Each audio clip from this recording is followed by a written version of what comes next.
All right, so let's welcome Aron Abramson. It's all right. Can you hear me?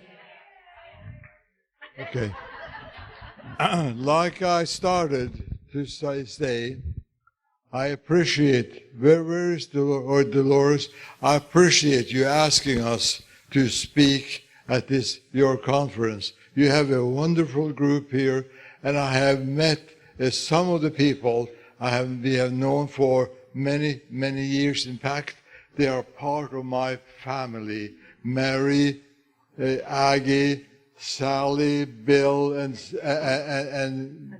Adele. Yeah, and we have met other people who had readings for me in the 70s, and I appreciate being here.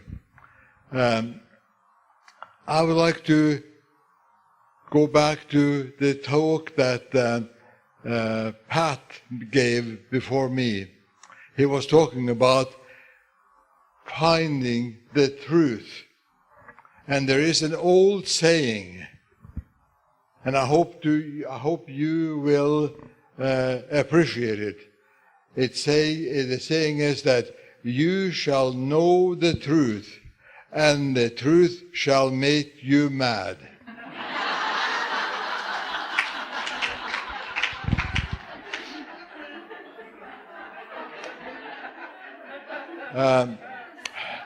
There's another old saying that goes like this: the mind is a wonderful device. It starts working the moment you are born and stops when you stand up to make a speech. I hope it doesn't happen to me. But those of you who have seen the movie Field of Dreams may remember these words.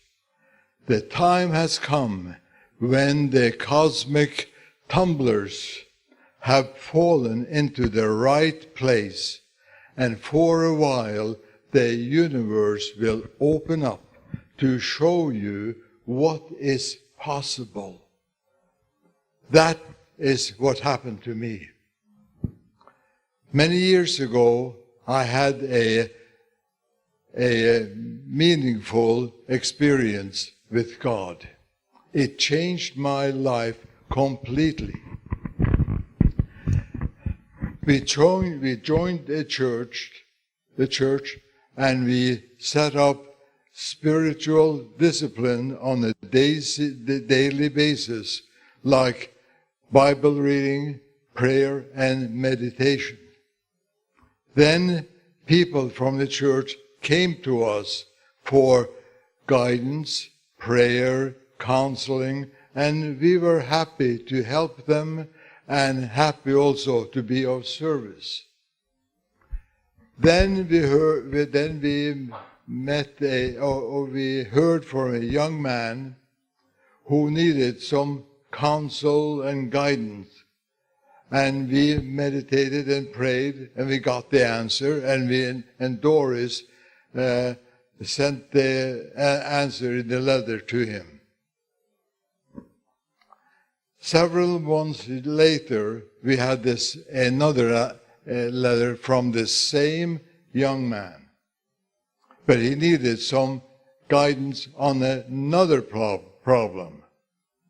That day, I'd come home from my office. I was tired and I was hungry. The only thing I could think of was dinner.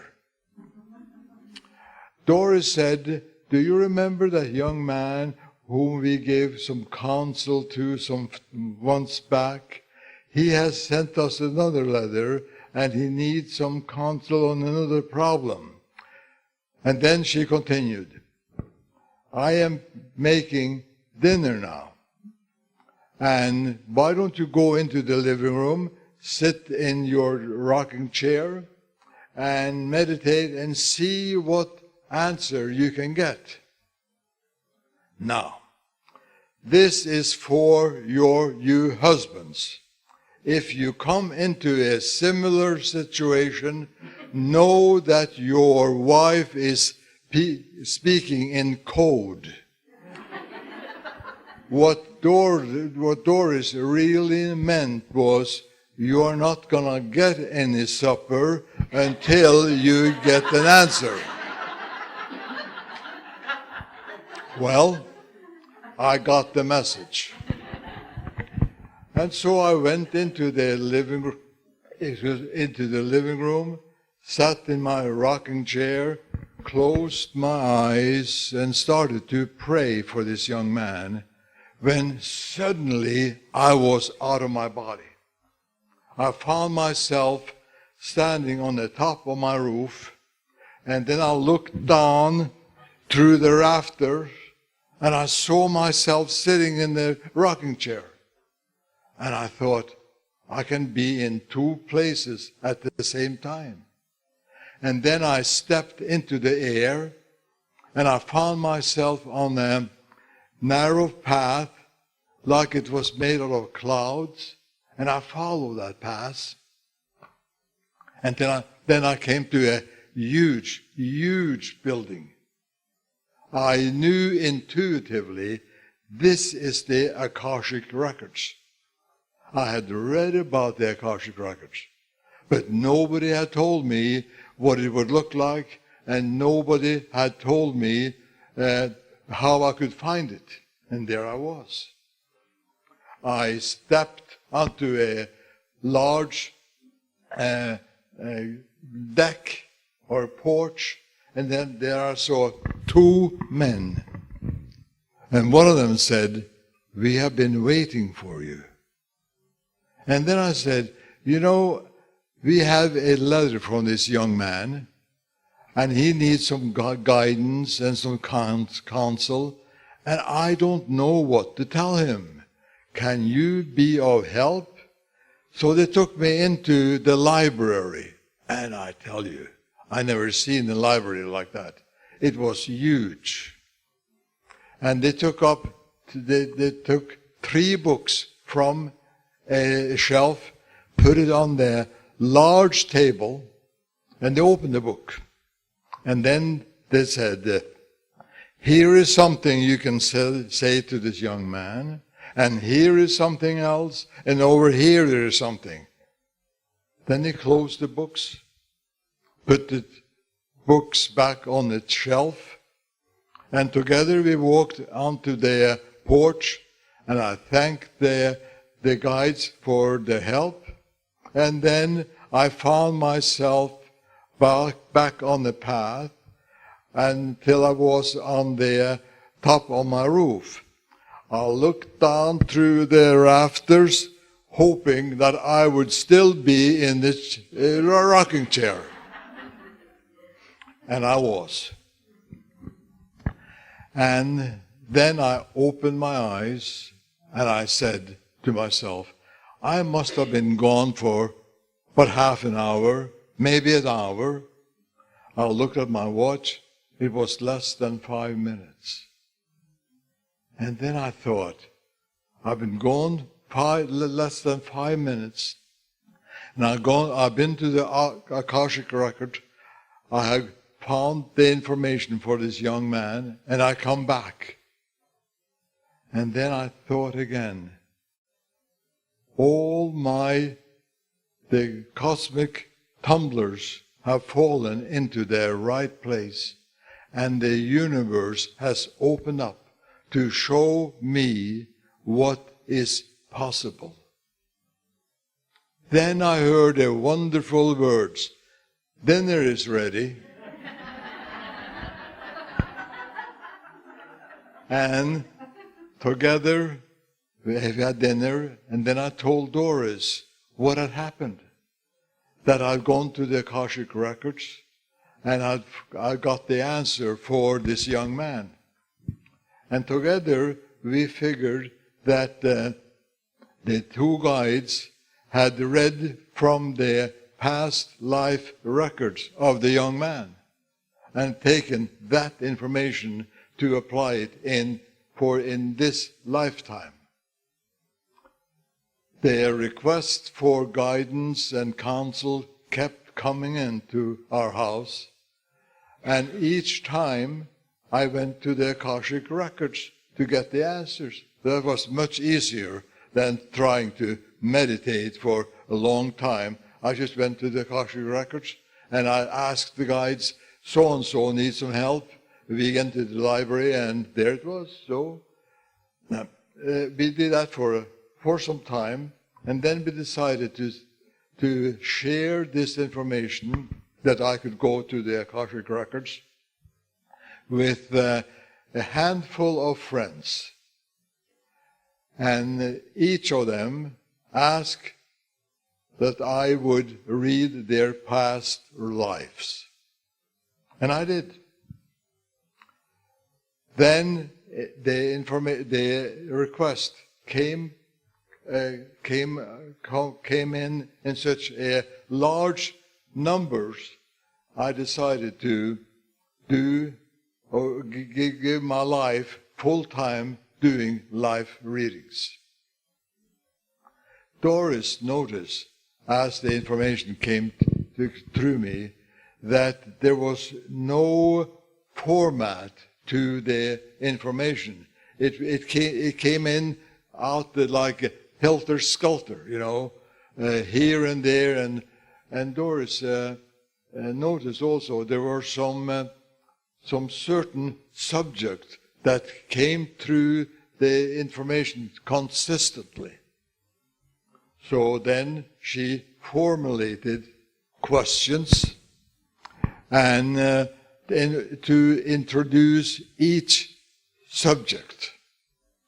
And during the reading, Doris asked the questions in the form or in the order that we had decided.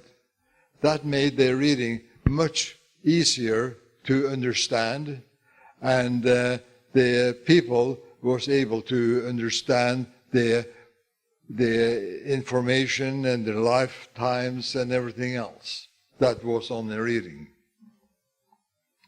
When the first time I went to the Akashic Records, I had 2 guides, and each time I went with them into the library, they did all the work. I just watched. And I watched. For 2 or 3 years, I just watched. They wouldn't let me do anything, lest I got into trouble, And then I got another set of guides. They taught me how to interpret colors and symbols. And they also taught me what life experiences to delete or to not to tell, and also what experiences to avoid or experiences to tell. And they told me that will take a lot of practice. You have to use a lot of this discernment in order to know what lifetimes to include and what experiences to avoid. And after that, I did that, but I read the records, but they were right by me, and I read the records under close supervision. If I got into trouble, they were right there to correct me. And if I said something wrong, they said, no, don't do that. And I learned. I had to learn in a hurry, because they were not going to be around forever. And so I had my 3rd set of guides. There are 2 people each time. And when I met them, we just talked a little about this or that, And then I was allowed to go into the library all by myself. I had graduated, if you can call that. But they said, if you need help, we will be there to straighten you out. And they did. And so then I had 3 sets of guides over the 25 years that I was doing the readings. For 25 years I did the readings. We did 8,000 more, and plus some readings, including research readings and readings for children and adults. We did readings for a number of children, and that gave the parents a tool to help the children develop, and they could watch them how they developed. One reading in particular I would like to share with you. This was a mother. Her husband was a minister. She was a psychologist. She had adopted a 7-year or 9-year-old boy. And boy, did he cause them trouble. He, at 9 years old, he was in Dutch with the police. He had stolen goods from the stores. He was forging checks. And ever so often, he would start a fire in his bedroom, and there was no no fireplace there. During the night, the mother had to check into his room to see what he was doing. He was getting up at 6 in the morning and never slept during the day, and got to bed at midnight every night. And she wrote us a letter and outlined that problem. Can you be of any help? Well, we did a full life reading, and what I say also, I like to say this, that the natural mother had abandoned him. So during the reading, it was suggested that the mother would put him in a pink pajamas and put lavender sheets on his beds. She was looking for a set of pink pajamas for a boy. Couldn't find any. So she got the material and made them herself. The first night when she put them on, he loved those pink pajamas. And when he went to bed, he slept all night through. And she never had any trouble with him again. And he wore those pajamas until they were too small for him. And I was happy to help them that way. We also done reading for people in about every state in the Union, people in Europe, in South America, in Japan, Australia, in New Zealand, all over the world. And sometimes we were booked ahead up to 2 years of doing readings. And the people were patient, and they waited for their readings. And this I appreciated. Another set of readings that we did were working on earth changes. And we did a series of that. We had a young geologist came to stay at our home for about 2 weeks. In the morning, we did 3 scheduled readings. In the afternoon, we did readings on earth changes. And we found out a lot of interesting things, such as the weather on the east coast and farther west would be milder, and there wouldn't be any humidity at all in this area. And I hope it will happen. Also, the climate would change. For example, last winter in Washington, D.C., it was so cold that all the lawyers had to keep their hands in their own pocket.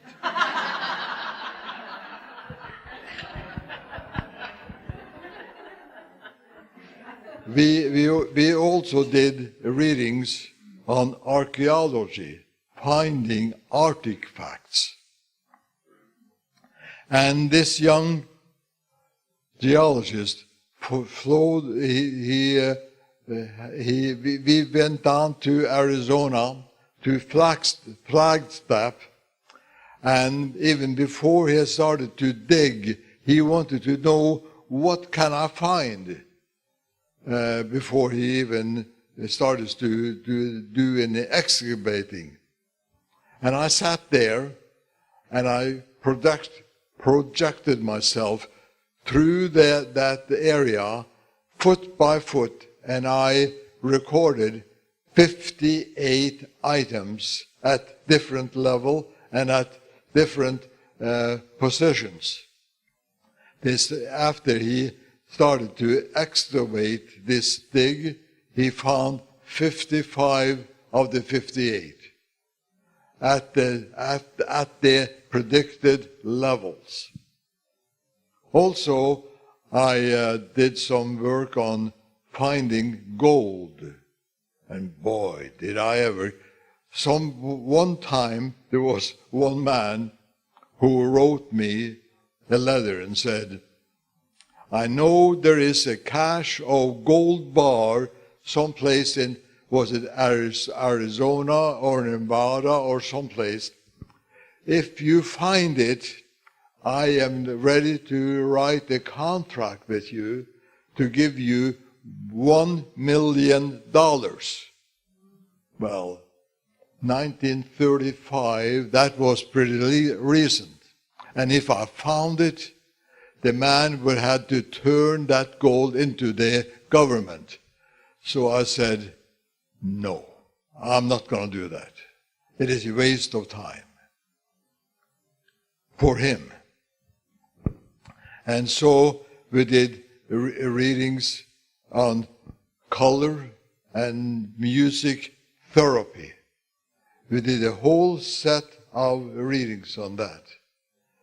And we found also at the time when a mother is giving birth to the child, to have the room draped in lavender color and having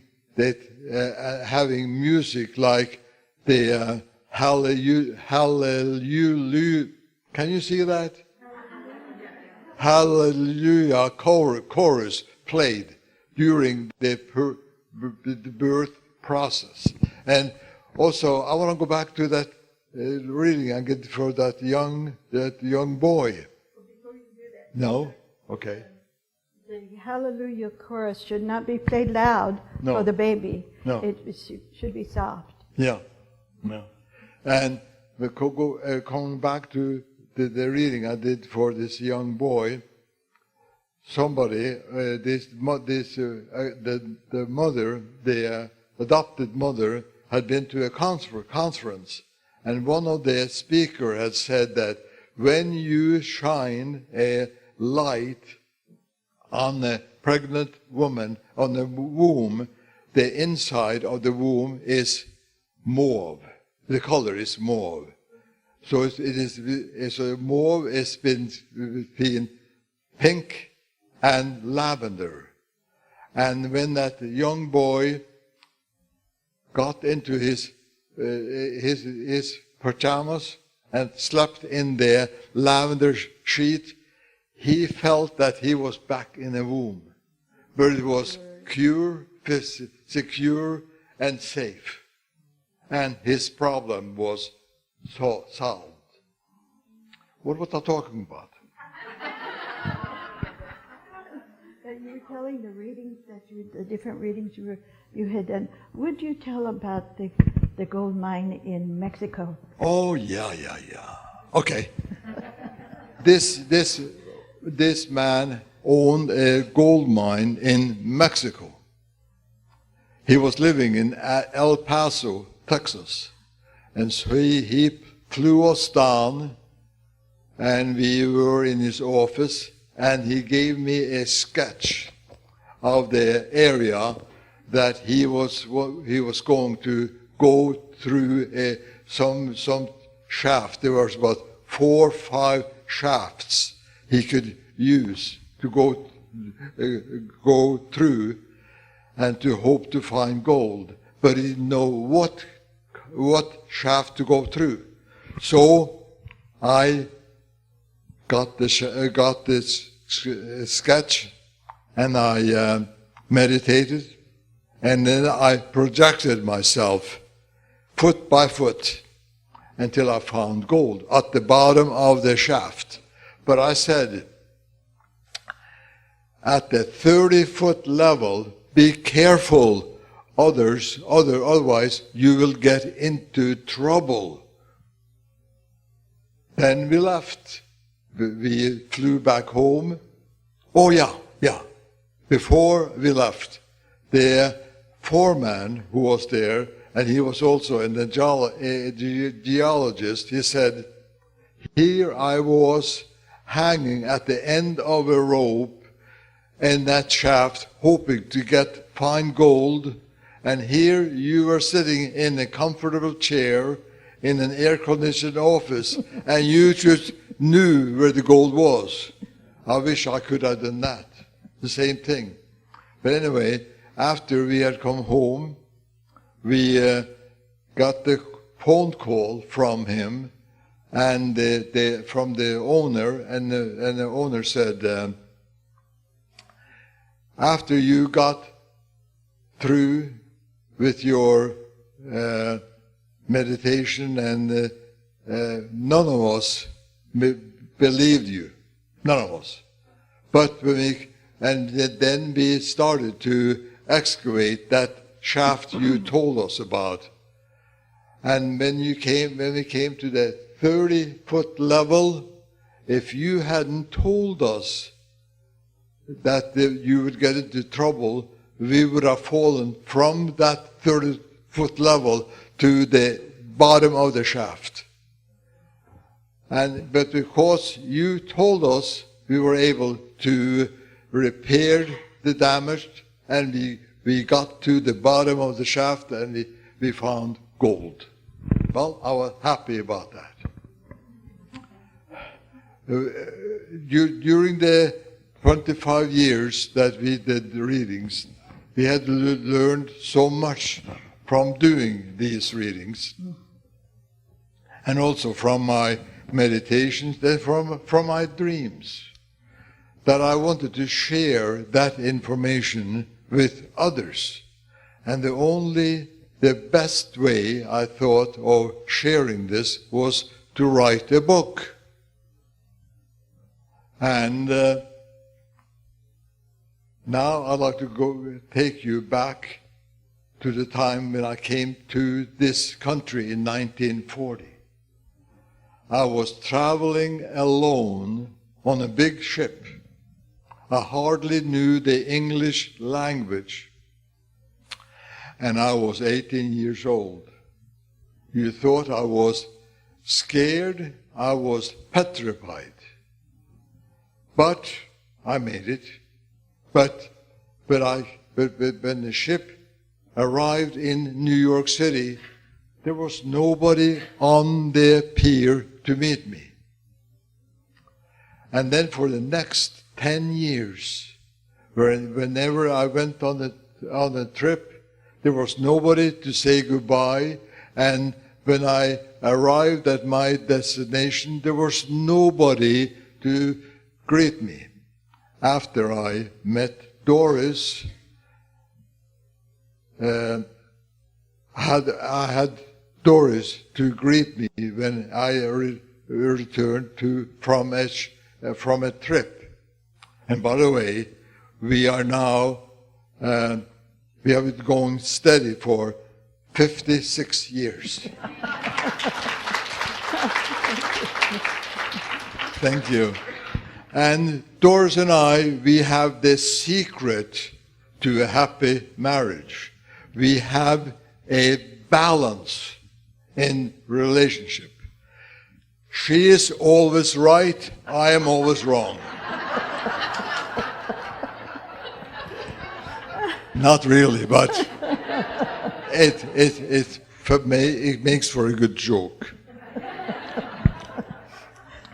But one time we were in Florida on a speaking engagement.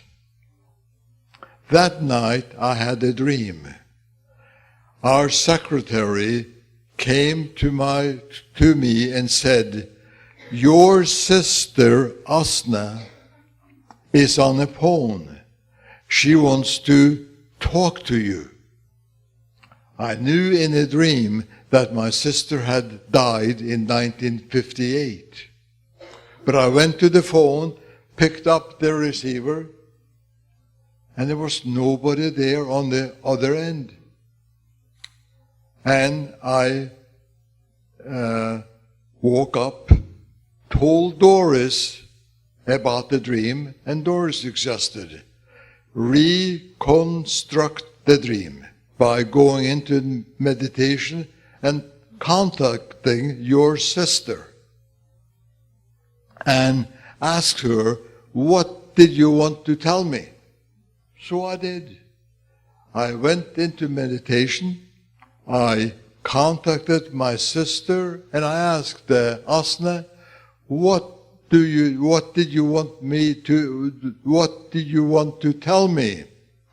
And she did. You can answer, pardon? She told you. Yeah, she told me. You can read the answer in this book. Holiday in Heaven.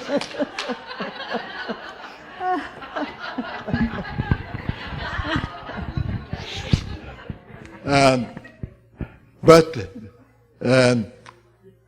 that was the start of Holiday in Heaven.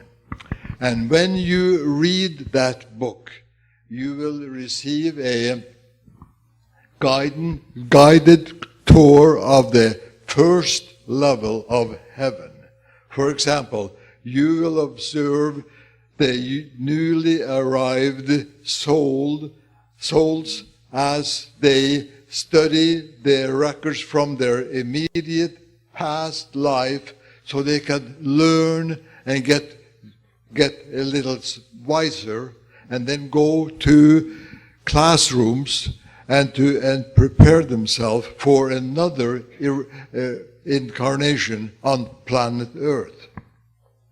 You will also meet a scholar from the angelic kingdom who will tell you about angels, who can become angels, and the many categories of angels, and there are many. You also will we will travel to another universe by thought travel. Then you will go to a classroom, a large classroom, thousands and thousands of souls in that classroom, and you will meet personalities like Pontius Pilate, Joan of Arc? Yeah, that's right. Joan of Arc and many others. And speaking of classrooms, many years ago I had many dreams about going to classes in heaven. And there were thousands and thousands of souls there.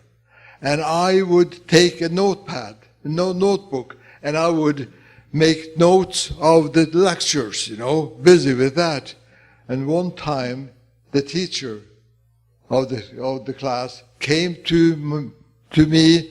He closed my notebook, looked me straight in the eyes and said, "Pay attention." I got the picture. And then you will visit, that is now in the book Holiday in Heaven, you will visit a pavilion called Karma are Us. And it is. Karma are Us. And you will go to a class called Think Right, Live Right. Then you will go to an open-air classroom where you will hear about thought forms, good ones and bad ones. And finally, you will observe the souls who have prepared themselves re-enter the earth. And that process is very interesting. And I hope you will like this book, because I had a great joy in writing it to share with you what had happened and what it would be like to be in heaven. You see, being in heaven isn't all play. It is work. You have to go to classes and to repair some of the damage that we have done in the previous lifetime. And you will have the opportunity to learn how to forgive. And that is a difficult question, or difficult subject for many people, to forgive. One time there were two farmers living next to each other. But one farmer had done something wrong to the other. And these were two Norwegian farmers. And then this one farmer, we'll call him Sven. He was dying. And the priest and the doctor were called in, and the priest said, "Well, Sven, you have been mad at Olaf for 50 years. You haven't even spoken to him." So I think it was good time for you to ask forgiveness for all those things you have done for 50 years. And Sven said, he was thinking a long time. And he was dying while he was thinking. And he said, "Yeah, okay, I'll do it." And so they call Olaf over to his Sven's home, and then the priest said, "Sven wants to ask you forgiveness for all the things you have done." And then Sven and Olaf, they shook hands and Sven said, I ask you to forgive me." And Olaf said, "I sure will, yeah." And then as Olaf was leaving, Sven said, "But if I lived, it is all off." that is not the kind of forgiveness we are talking about. When we forgive, and we try to forget. I have told you in what I have told in a brief way. In a brief way, what had happened to me, and I think. Do you have any questions you would like to ask? You all know everything. Well, that's good. Yeah. We're going to have some questions. Okay, That'd be sure. Okay. Yeah. Are there any questions? No. If anybody has questions, they can come up here. Okay. You've done wonderful. Oh, thank you. One thing I remember from the book, you did say to ask people, it wasn't the easiest way to get rid of karma, but it was the quickest way to get rid of karma, but not the easiest. Yeah. And what do you think it would be? The quickest way to get rid of Read karma. it in the book. But not the easiest. Forgetting some people say, oh, get back at them. Yeah. But no, Aron said, no, you have to forgive. And that's very, very hard. Yeah. But that's in the book. Okay. Hi, I'm so glad to meet you. I'm glad you're here. Please tell me what you have learned about near-death experiences. Yes, actually, near-death experiences. You leave the body, and you travel, and you come back, and these are real experiences. The big thing, the big difference between dying and the near-death experience is that in a near-death experience, the silver cord is still intact. Yeah. When you die, the silver cord is cut. Disconnected. And you can't come back. And this is all I know. Well, let me add to that question a little bit. Yeah. A lot of people that have had near-death experiences experience going through a tunnel. Yes. When I experienced mine, I was just there. Mm-hmm. And so what I've been trying to think about, well, what would be the difference of having to go through a tunnel and just being there? Where was there? Heaven? Just with what, as you would call, within this extremely loving presence, where nothing negative or could ever attach itself to it. Yeah. It could only attach itself to itself. Yeah. Is the way I understand it. Yeah. And one common denominator I have found is that words don't express. Mm-hmm. That's right. Yeah. What it is. So that's why I'm kind of blah, blah, blah, blah. You can't express it. Yeah. But I continue to try to digest the experience and try to understand it more and more. The hardest thing was when I so-called came back, was I said to myself, well, I'm not going to let any of the world's negativity attach itself to me. I'm going to try to stay within this presence, which, is with us. Well, that lasted about 10 minutes. Before it started hitting me again. But with all the people that you've worked with and all the things that and the Akashic Records that you've gone into, I'm always interested to know more about that experience and that other people have had and listen to their stories so it can help me to digest mine so I can help, you know how it goes around. Yeah, I think you were there, and though that you didn't go to a tunnel, that isn't the cat's mouth, that you go to, as everybody had to go through a tunnel.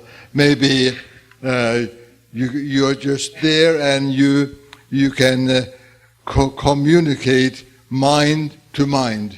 no words. And you said that that lasted for 10 minutes. That the negativity would not attach to me. Is that right?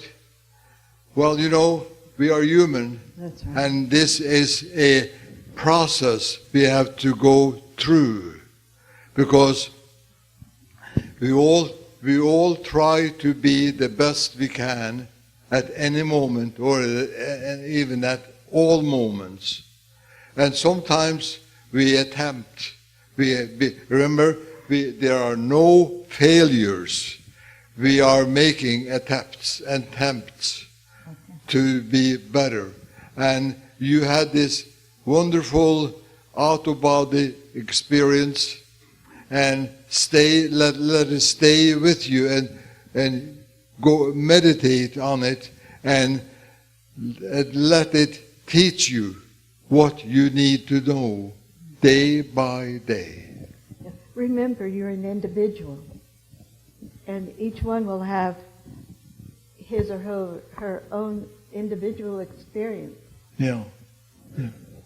Good. Thank you.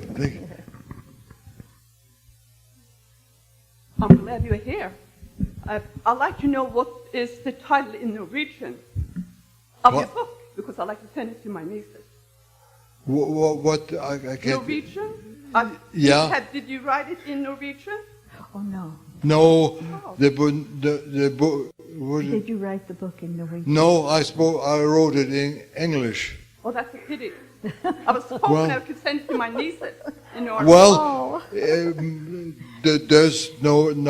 do your nieces speak English? No, some of them don't. They don't. Well, maybe they should learn English. I'm sorry. Yeah.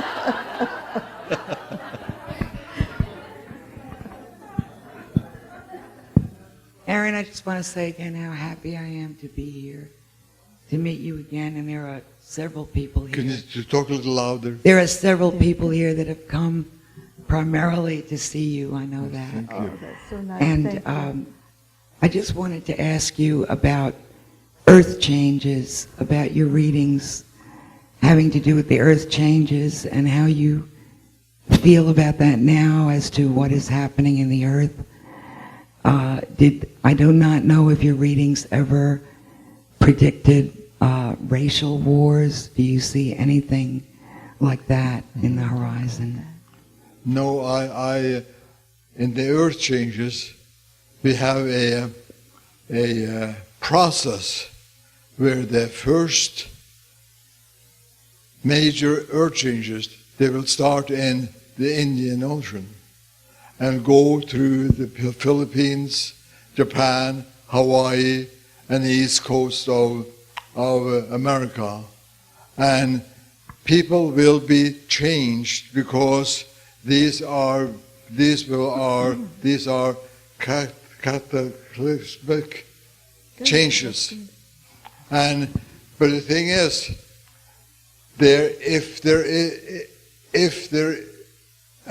I'll just say this. It would be better if there was an earth change inside. And that would stop the earth changes in the world, I mean, in the soil. And as people begin to realize that I have to change, the whole world will change. But you see, the earth changes. They have been given to the people. You have an option. Either you change, or I will bring about the changes. It's that simple. Right. Very simple. But it's hard to do. You know. Yeah. Yeah. Thank you. God You're bless welcome. you. Hi, nice to meet you. I've got a question. My sister-in-law and I were both fairly intuitive and do a lot of readings, but I have asked to be shown the Akashic Records and haven't really been able to access them. Do you have any recommendations on how we can do that? Yeah, I think. You said you do readings? How do you do them? Intuitively, I have guides who talk to me and angels. And Well, that's wonderful. Well, okay. The way I can accept and you can corrupt me. Okay. Sometimes I'm not always right, you know. But the way you can do it, go into meditation and then see yourself go on the path. And then see yourself going to a large building. And then see yourself going onto a large porch. And you meet two guides. Maybe in your case it could be two women. In my case it were two men. It doesn't matter, you know. But the guide she has now, you could request that they be there if you like. Yes, right. And then ask them, I would like to go into the library. And don't be afraid. And when you are guided into the library, don't doubt it. Don't come back and say, I don't believe that. Well, Because that was you just see, it is easy for people or for you to have faith for somebody else's faith instead of you having faith for yourself. Yeah. You see? So then ask these guides to open the records and then ask them to read them for you and then ask them to teach me how to do it. Please. And don't doubt it. We've had people tell us, I got there, but a few days later, I just couldn't believe I'd done it. You know, we got it. And we had a class, a session where we took 2 or 3 or 4 people to the Akashic Records, step by step. Told them, this is what you will see, and I had the ability at that time to see what they saw. So I could guide them. And the next day, one of them came to me and said, I repeated what you told us that night. And then I went to the records and I saw there that big porch.